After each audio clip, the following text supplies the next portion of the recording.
10 फरवरी को होने वाले पहले चरण के चुनावों के लिए होगी और 1 घंटे में उत्तर प्रदेश के चुनावों से पहले ये सूची आ जाएगी भारतीय जनता पार्टी की। मेरे सहयोगी अंकित गुप्ता इस वक्त हमारे साथ जुड़ रहे हैं ज्यादा जानकारी के लिए। अंकित, बीजेपी की तरफ से क्या खबर है? 58 सीटों के लिए प्रत्याशियों की आज घोषणा करेगी भारतीय जनता पार्टी?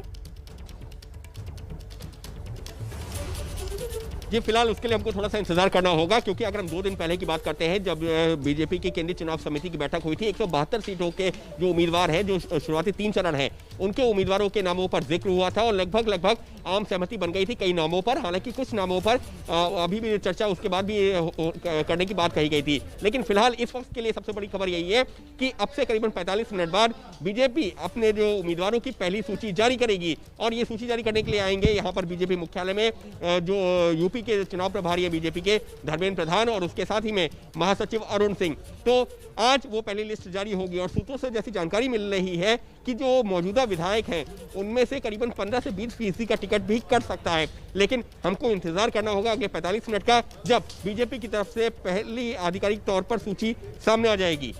बड़ी जिम्मेदारी है अंकित भारतीय जनता पार्टी पर कि अपनी सरकार को बनाए रखें उत्तर प्रदेश में। इसीलिए आप कह रहे हैं कि जिन विधायकों ने परफॉर्मेंस नहीं करके दिखाई है पिछले 5 साल में, उनका पत्ता कट सकता है। तो इससे ये एक चीज होगी जो देखने लायक रहेगी आज की इस सूची में जो बीजेपी जारी करने वाली है 12:30 बजे।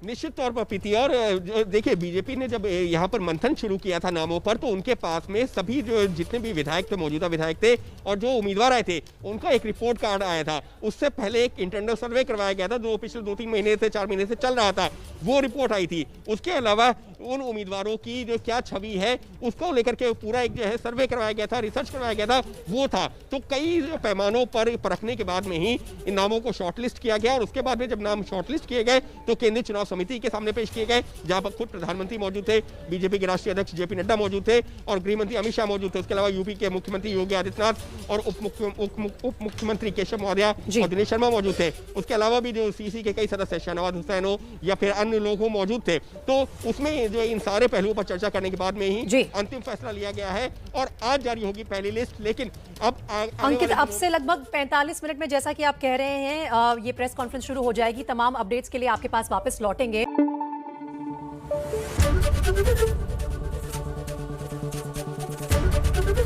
एबीपी न्यूज आपको रखे आगे।